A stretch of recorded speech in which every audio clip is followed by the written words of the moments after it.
to come into play. I'm just going to put up the intro slide and then we'll get started. It's funny, there's quite a delay between going live and when Zoom. I don't actually know, so we just kind of have to keep talking and make like we're actually doing something important, right? I'm good at that. Just Zoom fucking with you. That's all it is. Yeah. Well, it wasn't as bad as this morning. I had two kind of tech errors. Jeff was there to see them too. I just kind of suddenly dropped directly off of Zoom. So I had to change my network. And then I had this voice in the background that was my voice, like delayed, like, and everybody else is delayed like 60 seconds. Anyway. All right. So are we good to go? Yeah. So welcome, Michael. I'll just keep talking here. And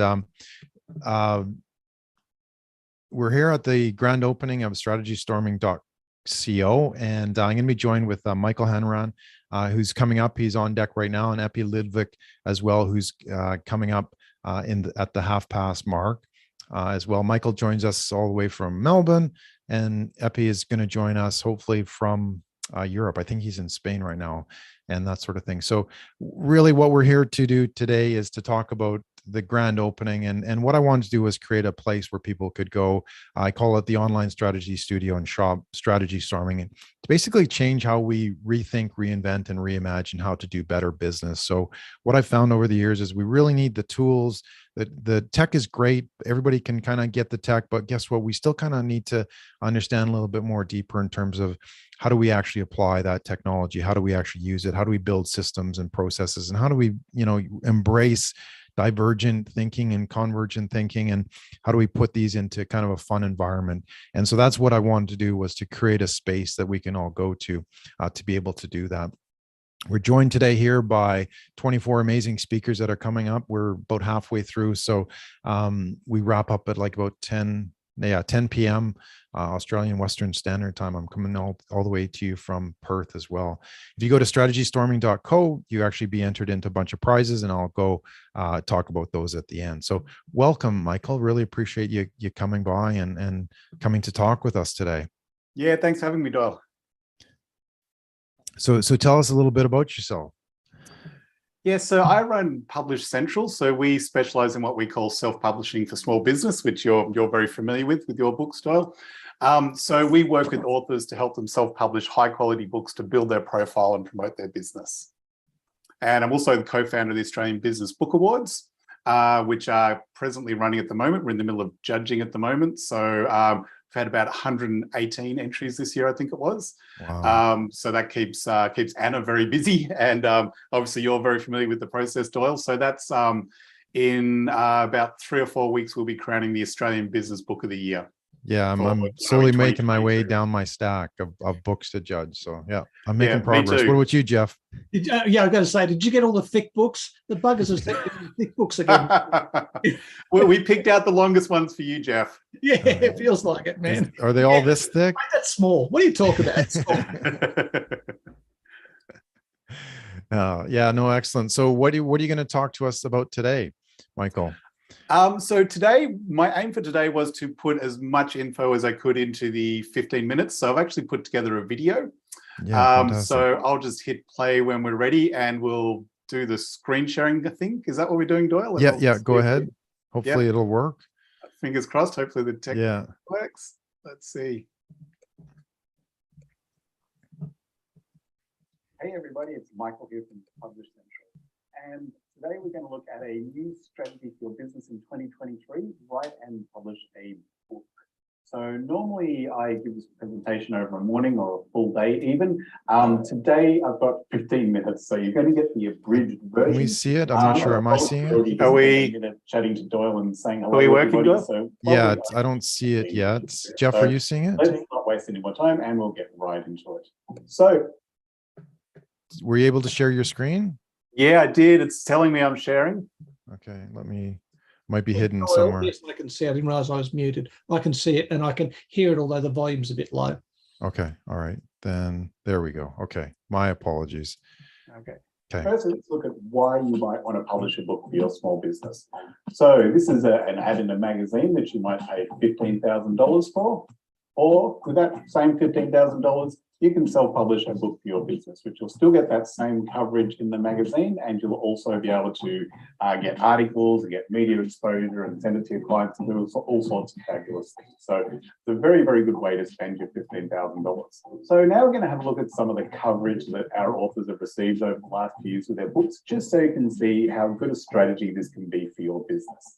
So Bushy Martin is a property expert, and he's written a book about property investing, and he's had heaps of online interviews, been interviewed on TV, more articles, 60 Minutes, got interviewed on 60 Minutes about his book. And that's his book there, The Freedom Formula. Let's have a look at another one, Pauline Yuen. Again, lots of online interviews, got interviewed on Radio National, and all of these interviews and articles for both of them obviously focus around the book. That's all on the back of her fantastic book, The Way of the Spiritual Entrepreneur. And we'll have a quick look at one more, Craig Wilson. Again, lots of articles, 6PR, radio show, another radio show. All sorts of interviews. And Craig also got himself a fabulous TV appearance on the morning show, again, based on the back of his book. That's Craig's book there, Intuitive How to Access and Use Your Birth-Given Intuition. So just a few examples of how a book can build your profile and promote your business. So in summary, a book builds your credibility and your profile. So now here's the obligatory, who am I and why should you listen to me? We'll flick through this really quickly. I co-founded the Australian Business Book Awards. I also run the self-publishing company Publish Central, and we produce books to the same standards as all the major publishers. And my background, so my father was a writer. I've been going to book launches since before I knew what a book launch was. Did work experience at a publisher when I was 16, have a professional writing and editing degree, and I've been doing this now for over 20 years altogether. So that's me in a nutshell. The really quick version is I know a lot about books. So what do I want you to get out of today? Well, we're down to about probably 12 minutes now, so we'll keep moving. To understand how a book can benefit you and your business, to get an overview of the process, including costs and timeframes, and to give you something practical to do. At the end, we're going to look at how you can choose a topic to write about for your business so you can actually go away and get started. Why do you need to know this stuff? So you can build your profile, promote your business, and so you can stand out from the crowd in your market. So all of us are competing in busy markets these days with lots of things competing. So a book is a fabulous way to make yourself stand out. And also, if you have this information, you can publish a great book, which is very important. So here's the most important step. Write a book. Here's the next most important step. Write a book. Yes, it's actually that important. So nothing I tell you today is going to be of any use if you don't actually sit down and write a book.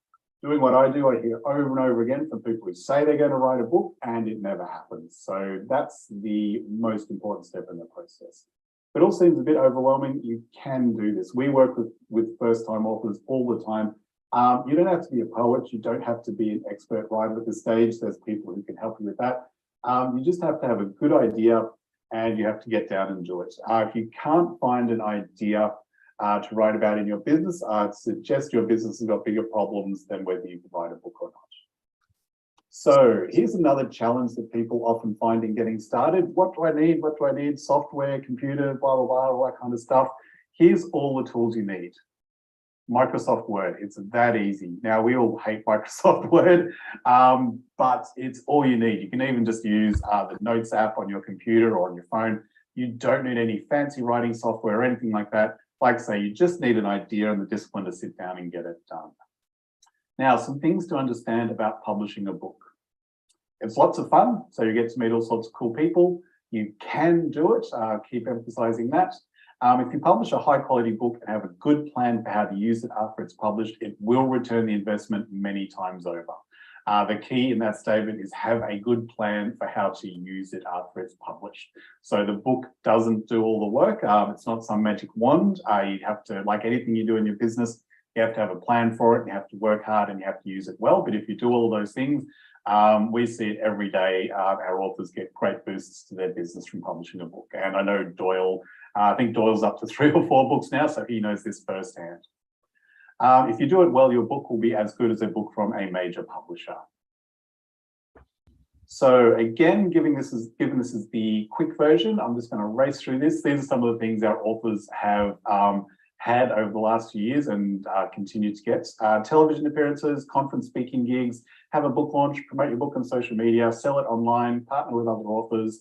The media will seek you out for comments. So we saw that at the opening, turn it into an audio book. And these tips are from an article I wrote, 50 things your published book can do for you. And it was only 50 because I had to stop somewhere. Here's what will happen when you write and publish a book. You become recognized as a leader and an expert in your field. It's very important to remember that success is not about book sales. So again, referring back to those slides we looked at the start, it's all about gaining exposure and building credibility for what you do. So what are the different publishing options? Traditional, so that's Penguin and those sorts of companies. Hybrid, we won't go into that too much today. And self-publishing. This is the option most business authors choose for a number of reasons. The main reasons for business authors choosing self-publishing are you get to keep full control of the book, and also it's much quicker. A publishing process with a traditional publisher can take 12 or even 18 months, whereas if you self-publish a book, you can get it done in 3 or 4 months. So presuming that we're looking at self-publishing, what are the different self-publishing options?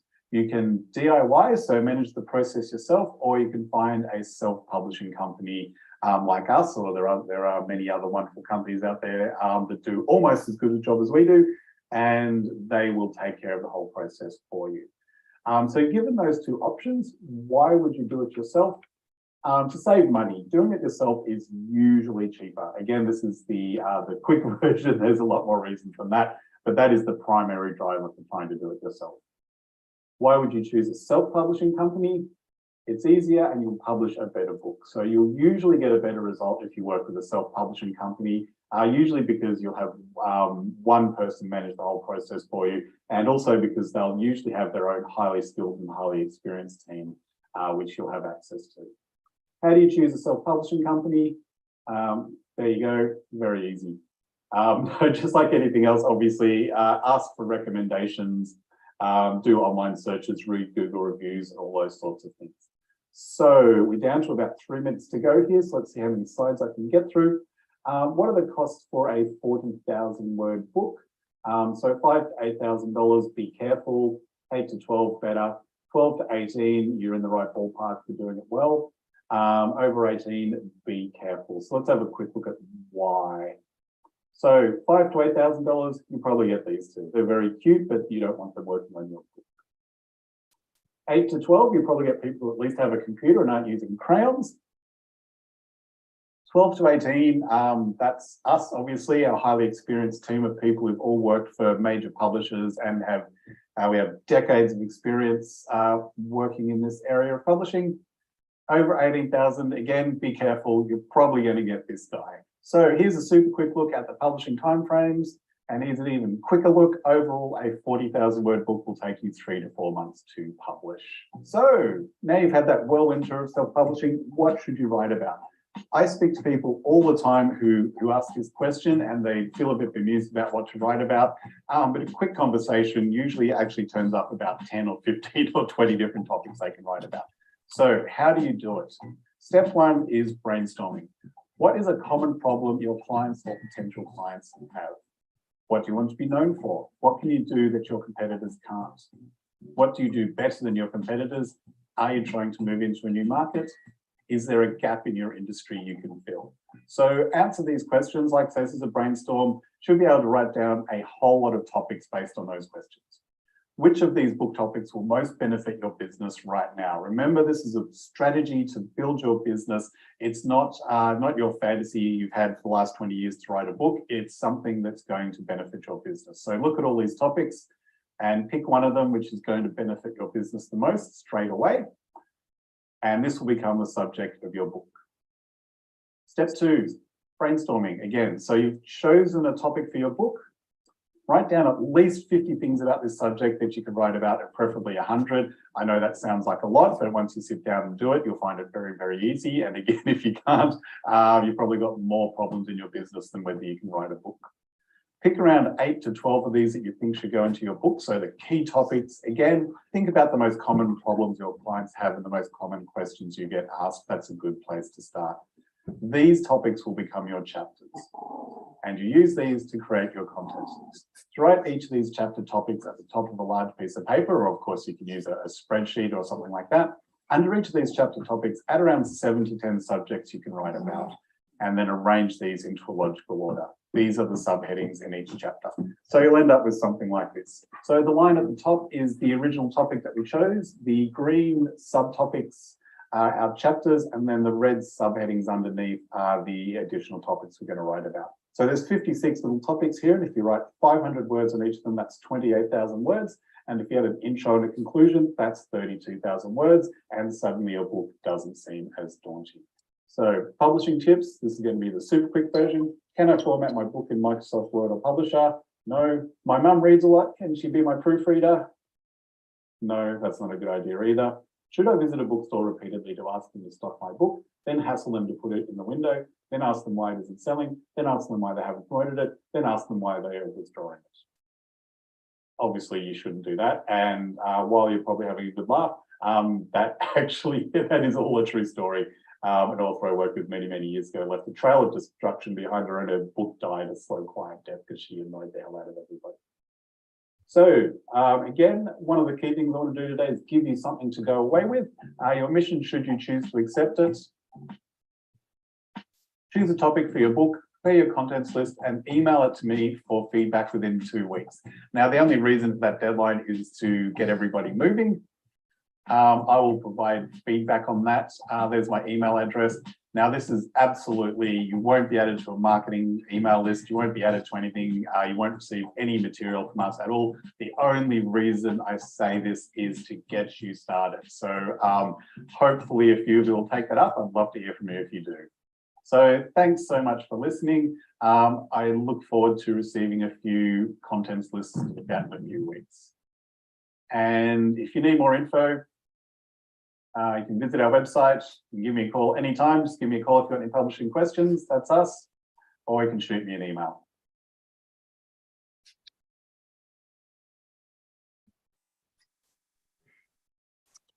Wow, that was great. That was like an Academy Awards performance, Michael. Thanks, Doyle. I hope people found it useful. Yeah. And you've got your support actor in the background who kind of fades in and out. Oh, yeah. Every time he moves, the camera picks him up. Yeah, that's hilarious. No, that was fantastic presentation, Michael. Really appreciate it. You kind of went through everything. No, it was really good. So what are we supposed to do again? What was step one? Step one, most important step, write your book. Okay. And what's the biggest excuse you get for people saying, oh, I haven't written my book yet? Well, it ranges. It goes from I haven't got any ideas to I've got too many ideas. So people go from one extreme to the other. People say, I've got 27 different ideas. I don't know which one to write. Another common one is not knowing who they're writing for. So people don't even know where to start. So picking your target market's very, very important.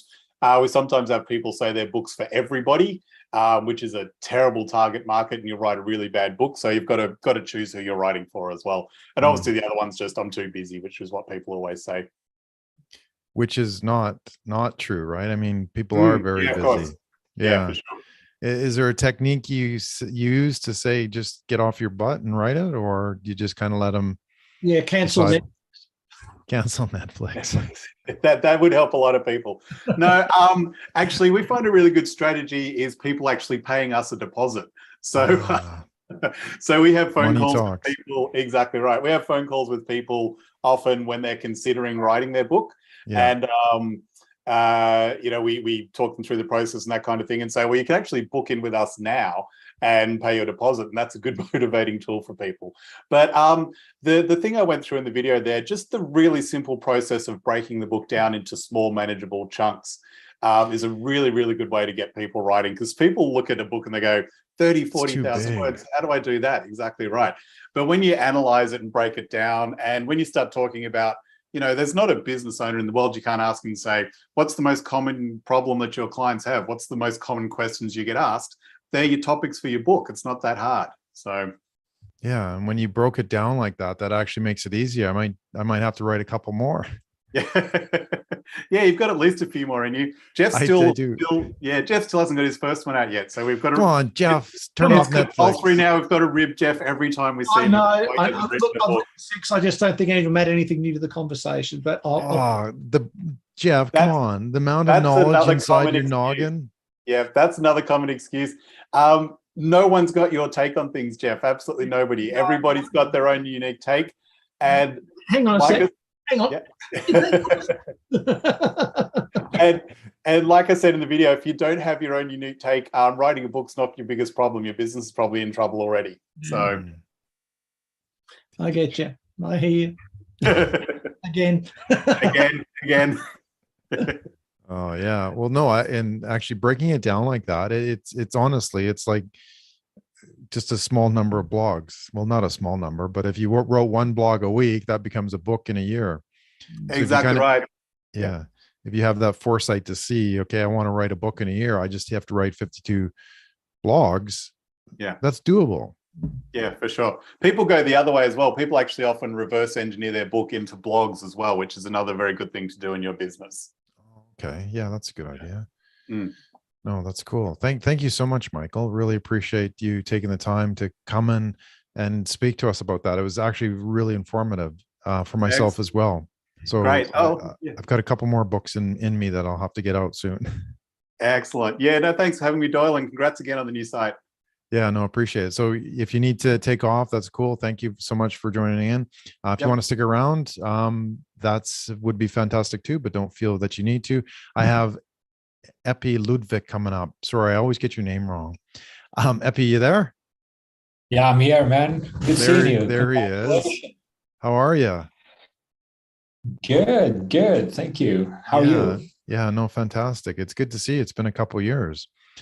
Yeah, and where are you venturing out to now? You're in Spain?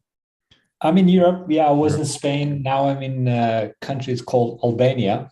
It's a country in the Southeast Europe. It's a small, tiny little country. Yeah.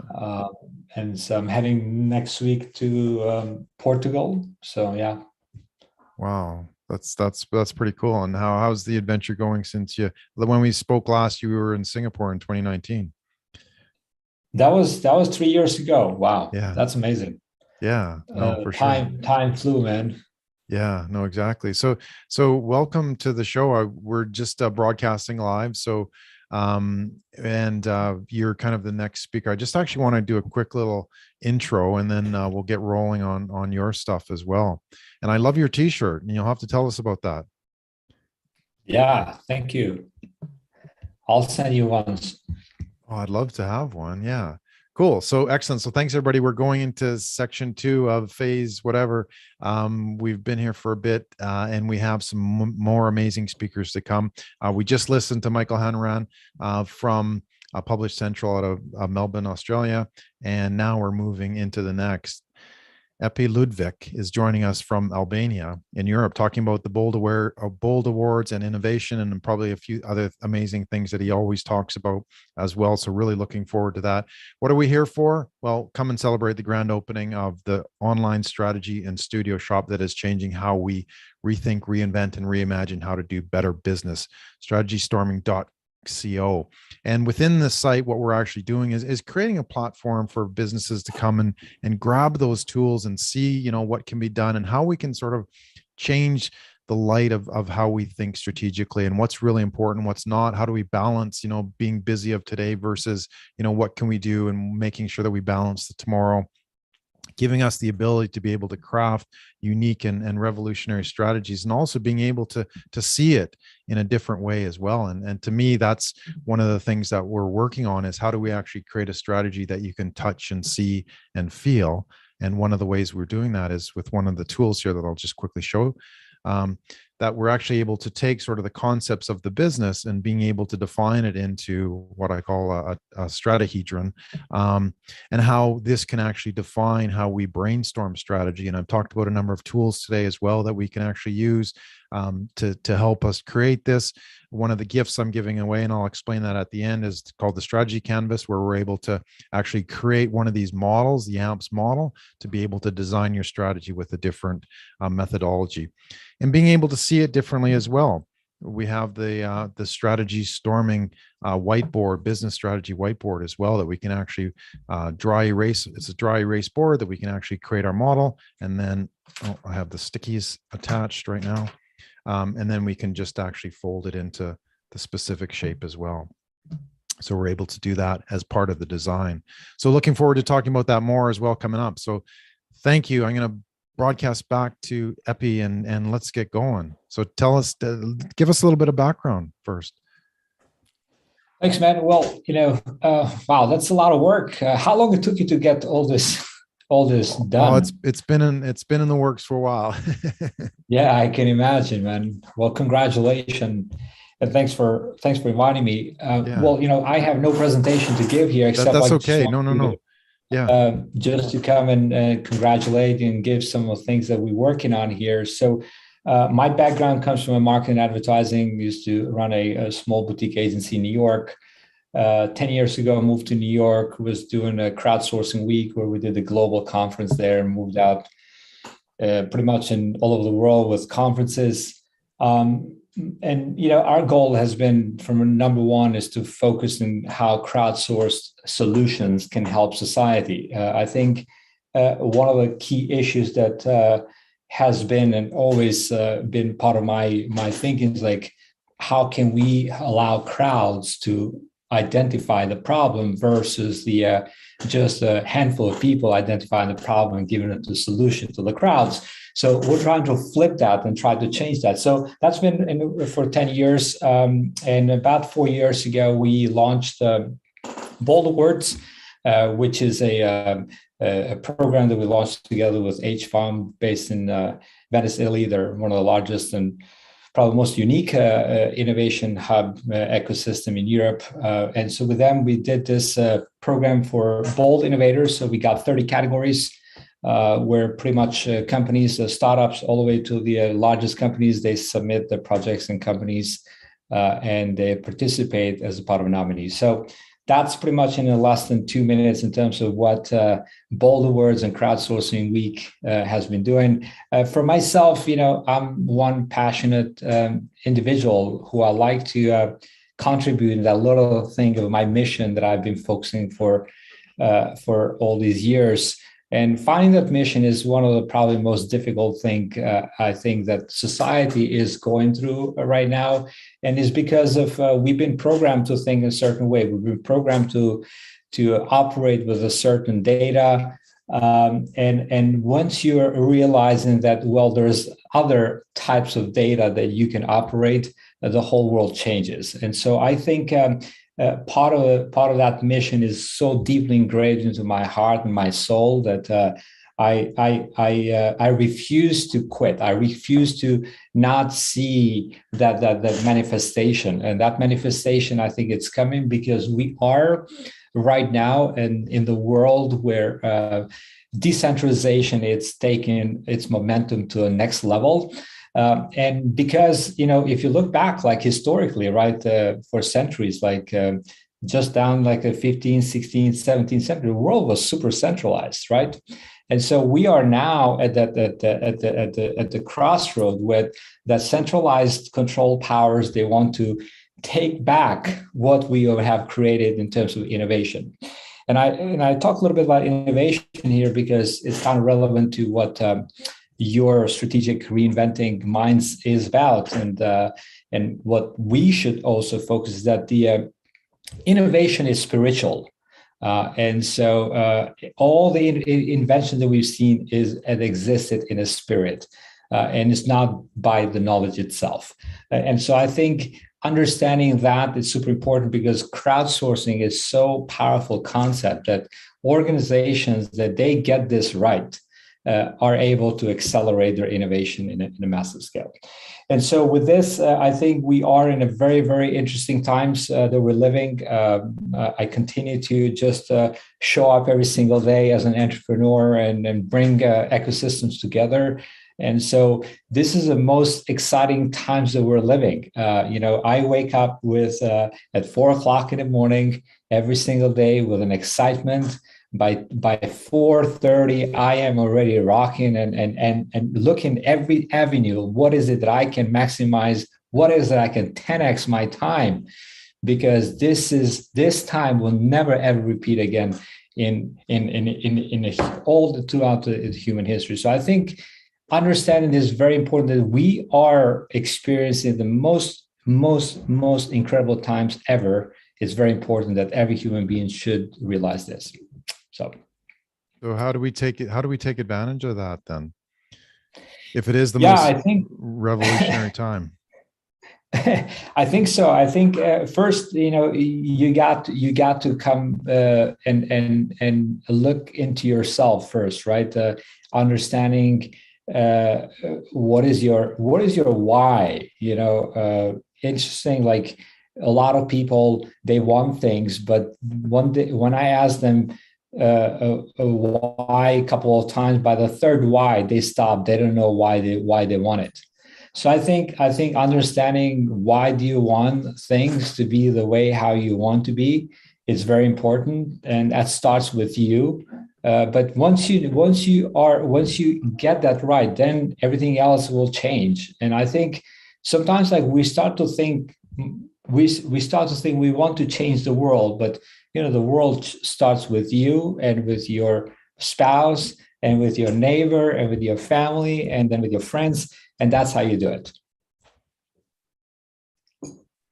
Well, that's really inspiring, Epi. And it's cool to see, like, how do you actually get up at 4:30?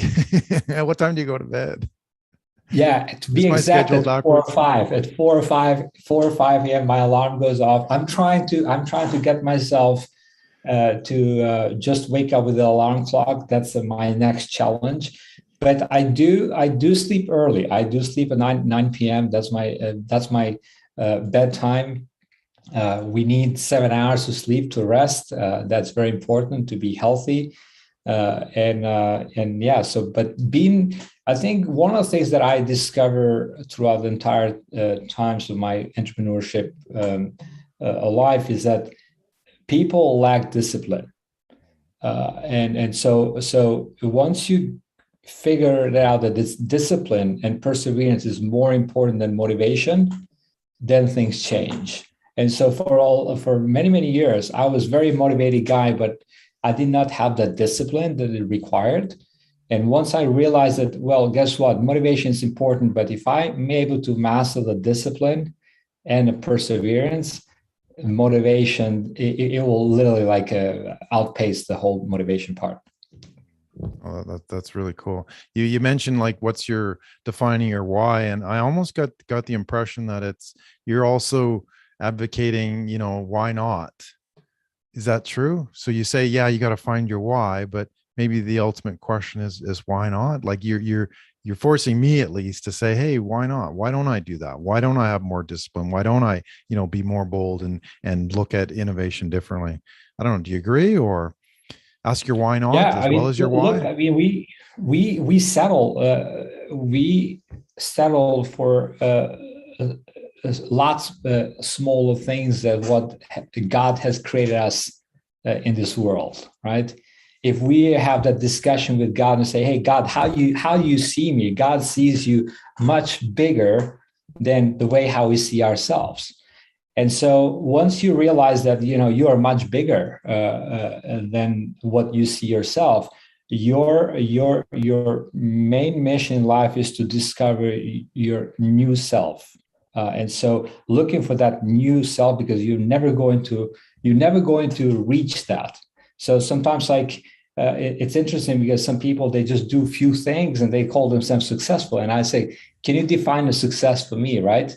And I think like success is something where people really settle, and that success makes people comfortable. So I think once you flip the tables and you look for the uncomfortable and look for that new version of you, things change, because then you're never accomplished, you're never successful. You're always looking for that next stage. And so it's hard, it's not easy. And I think everybody can do it, but not everyone wants to do it. And so how do you kind of get unstuck? Let's say, all the things that have been happening, you're stuck, what would be your number one recommended strategy to just kind of give yourself a shake or a kick in the ass and away you go, or what do you recommend? How do we make the change lasting? I look for things. I look for like your platform like yours, or other platforms that are going to enable me to do, because there are people out there who are doing things, and all you have to do, you need to find those people. If I knew the importance and how powerful the mentorship is, in the days when I was in my mid-teens, when I moved to New York as a kid, and I knew how to choose that mentor, the story would have been completely different. So I think a lot of times, like we kind of, not that we don't know that mentors exist, but we just don't know how to get there. And we think like everything, we think like it's going to be difficult versus like just taking the baby steps. And it's just, you don't start from the top, you start from the bottom, and you just, do those baby steps and you get there. But I think looking for those right people, the right platforms like yours that you're doing, and many others, is important. Sorry, yeah, that's really good. I think, yeah, if you can find the right mentor and be a mentor too, like I think that's kind of part of our journey of transformation, and the role that we have to take up as business leaders, as well as how are we kind of guiding our customer, how are we taking them on their journey of transformation. I mean, we're going through that as well, but how can we actually become the Yoda to Luke Skywalker, and how important that role is. The role of mentorship is amazingly important, right? Because without it, you know what, you might not be sure where you're going, you might not be sure of where you're heading, or how you're going to get there as well. It's fast. Yeah, and knowing how to pick the mentors is very important, right? You don't pick the mentor just based on what you see out there and the way how you think that's going to be. You need to pick the mentor based on like, how is this aligned with your personal, professional, and financial goals? A lot of times, like when people want to work with us, I ask them the questions. I always ask them, what are your personal, professional, financial goals? And to tell the truth, a lot of people, they cannot even articulate well in any of these three. And I think if you're lacking articulating those personal, professional, financial goals, it's just, to me, it's like you are not doing enough to move to the next stage, right? Yeah, it's a constant state of change and evolution and adaptation as well. Yeah, exactly. So it's something that we need to look back and say, well, you know what? Like, I was not born to just to do and to be eating and breathing and driving the car from point A to point B, right? I was born to do many other great things, and so why am I born in Australia? Why I was born in Kosovo, man. I was born in Kosovo. I moved to New York when I was 19 years, and I'm from New York. I moved to Singapore, and now I'm going all the way back. And so, you just have to continue chasing that new version of you and never stop. I love that. Chase that new version of you. Yeah. It's a constant evolution. And do you feel that some people are getting left behind now? Because we're seeing an awful rapid rate of change, I would say. Yeah, I mean, this is also as exciting the times that we're living, is also very scary times we're living. We're living in a world where the institutions that we trust, people that leaders that we trust, they failed us in a big way. Politicians, I don't even want to talk about it, but I just think that we are living in a very dangerous times. And the reason why we are living in a very dangerous time, it goes back to the old saying. They say we're being led by weak leaders. And so there's all things that the weak leaders bring bad times. So we're in that time that we have a weak leaders. You look at all the establishments, all the institutions, they're all weak leaders, most of them. I'm not saying everyone, but most of them, and they bring bad times. But what happens during the bad times? During the bad times, bring strong men, okay? And I'm not saying like just men itself, but strong individual. And during a strong man, when the strong men are leading and they are challenging the status, they bring a good times. And it's a kind of a cycle. And then the good times bring the weak men and the weak men. So we have this cycle that goes on it's been going on for centuries. But interesting what's happening in this time around that is very different is that when you look at the world historically, right, it was super centralized, literally. And we have seen for the past, I would say for the past 3 centuries that the world has become more and more decentralized.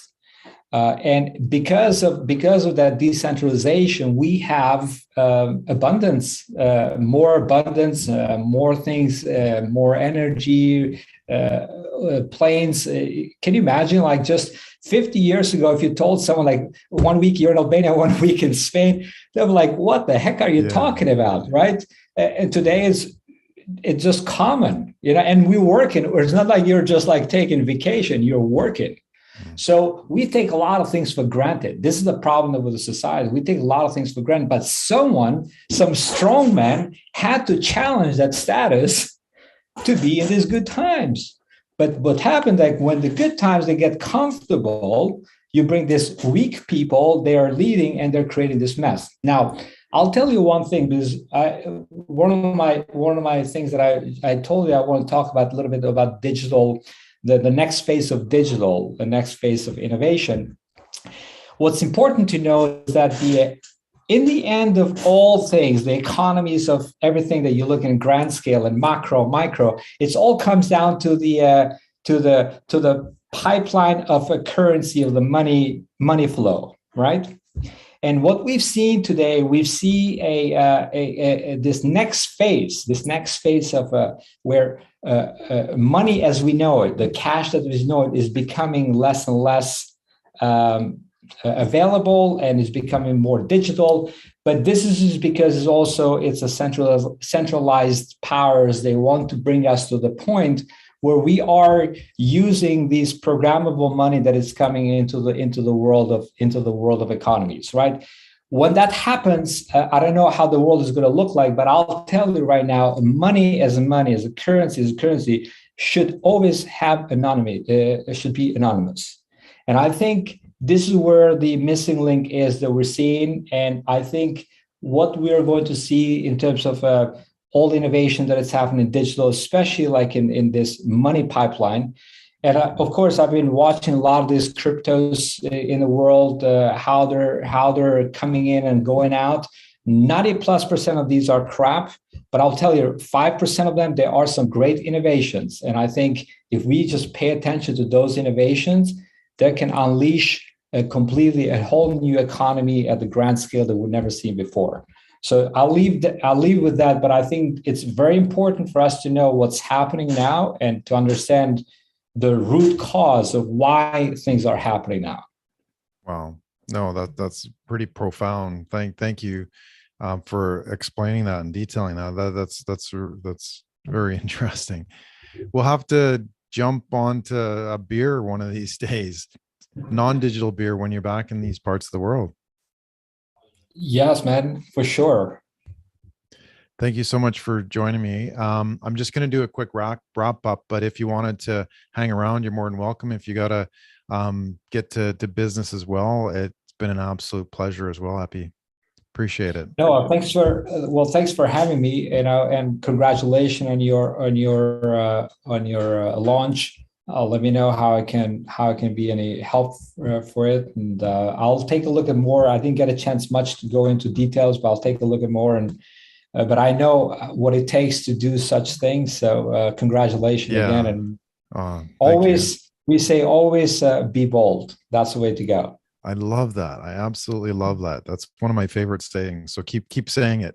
Keep reminding me. Excellent. Thank you so much. So we have some another amazing speakers coming up. We've got Jeff Hetherington coming up in the next 5 minutes or so, business consultant from the Central Coast, New South Wales, or Australian Eastern Coast.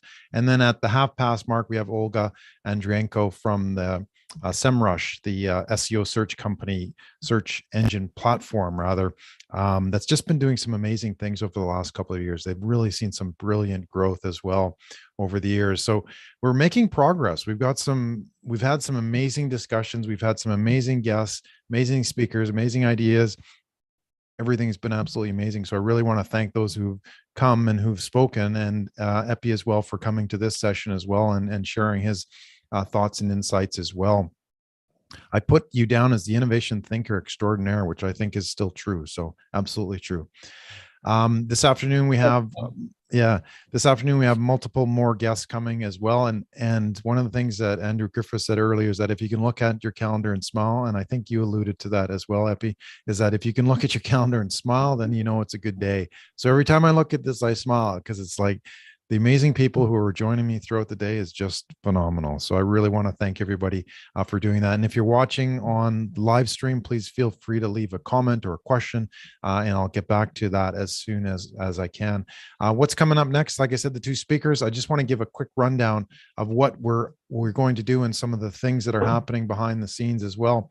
So obviously we're here for the grand opening of strategystorming.co. And what exactly is that? Well, we want to change how we think about rethinking and reinventing and reimagining how to do better business as well. So ultimately, we're in this stage of evolution and rethinking and re-innovation as well. So we want to be able to see how can we actually use that.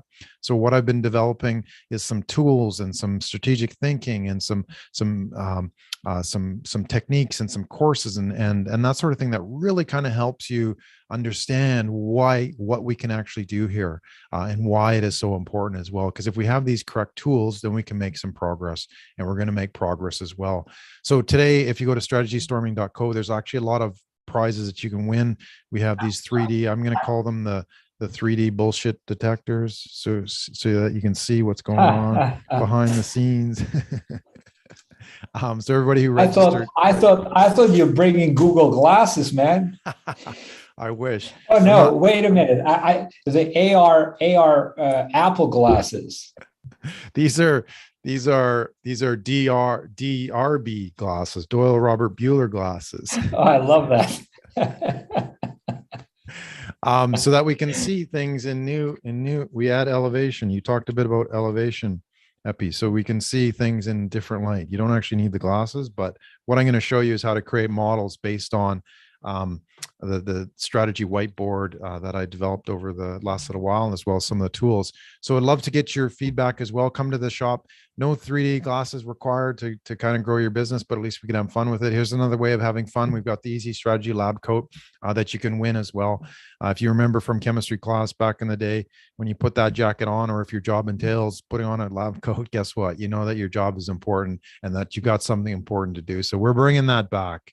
We're bringing creative activewear for the creative strategist as well. So you can win that. Just point your camera at that QR code and you'll be able to get that. What else? We got the neuromarketing advantage of strategy. So this is the strategic dynamics. Discover what style of a strategic thinker you are. It goes through about 15 questions. It'll take you about 2 minutes. It'll spit out a profile in terms of, okay, what type of strategic thinker are you? Are you a learner? Are you a creator? Are you an innovator? Are you an entrepreneur? That sort of thing. So it's really kind of powerful to allow you to be able to see exactly what you are. So then you can use that to help you make better decisions. Again, point the QR code at there, or go to bit.ly/SD score in capitals, the SD. Like I said, grand opening for this today and this weekend. So if you go to strategystorming.co, enter the code grand opening 20, and I'll get 20% off of everything in the shop as well. There are some workshops coming up that I'd love you to take a look. Just simply RSVP as you go there. Second last thing, the 2022 strategy survey. So I'd really love your ideas and insights in terms of what's important for businesses. How can we respond to, you know, the chaos. There we go. Chaos, as I've heard somebody say before, chaos. But how do we actually deal with that? How do we understand that? How do we leverage that? What does strategy mean for you and your business? And as a consultant or a strategist or a practitioner, whatever the case may be, how do you define that? And how have things been affected and what you're going to do about it and that sort of thing. So please, I'd love your insights. I'm going to be releasing the results towards the middle of November at the 2022 Strategy Academy annual strategy festival as well. So that's coming up soon. And then finally, one of the gifts I'm giving away for everybody for going to the website is if you go to the site, I'm giving away the digital version of this. This is obviously the paperback version, but this walks you through the specific model. Actually, this goes through and creates the actual model that you have. I just want to show it on my my Magic Cam. Oh, it is there. It's already on. Is that spotlit? Spotlight. There we go. So this is the Magic Cam, and what I want to do is to show you the gift that I'm going to be giving. I go to the website strategystorming.co, or point your camera at that QR code, and you'll be able to download this book for free, which is $27 value. But what it does is it walks you through the AMPS model, being able to understand the different pieces, and then how do you actually translate that into a working, breathing 3D model that you can elevate and see and look at. How do the elements actually interact? How do we use these to create new innovation, to decide what we want to do, and how do we create a roadmap as well along the lines that we want it to be able to do? So that's my gift for you, is you can download that, and it walks you through the full process, so you can see how everything fits together. You go through the 4 different elements, answer the questions, and you're able to produce your model at the end. So it's a quick little way of defining what is it that's important with your business and how can you actually detail that. All right, so I want to thank my guest Epi for joining me today, and we had our other guest as well, Alex, who joined us from Bravestorming, which was a fantastic little discussion.